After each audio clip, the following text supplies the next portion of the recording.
Sir, এটা আমার বাবা। তোমার মা বাবা কোথায় থাকে? কানাডায়। তুমি মা বাবার সাথে থাকো না? বড় বংশে এমনিতে কি করো তুমি? পড়ালেখা শেষ হলো, আর দেশে বাবার ব্যবসাটা আমি আর দুলা হয়ে দিই। তোমাদের ঢাকাতে বাড়ি আছে? জি। কয়তলা বাড়ি? আন্টি, বাড়িতে 4টা, যেটাই আসছি সেটা 6 তলা। তুমি কয়তলায় থাকো?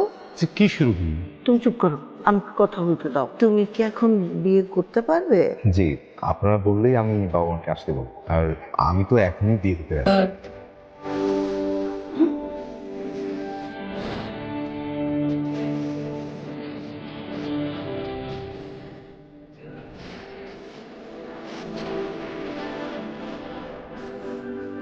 আমি কিন্তু পাত্র হিসেবে অতটাও মন্দ, কিন্তু এভাবে হয় না মিস্টার জসিমবন। কিন্তু আমি কি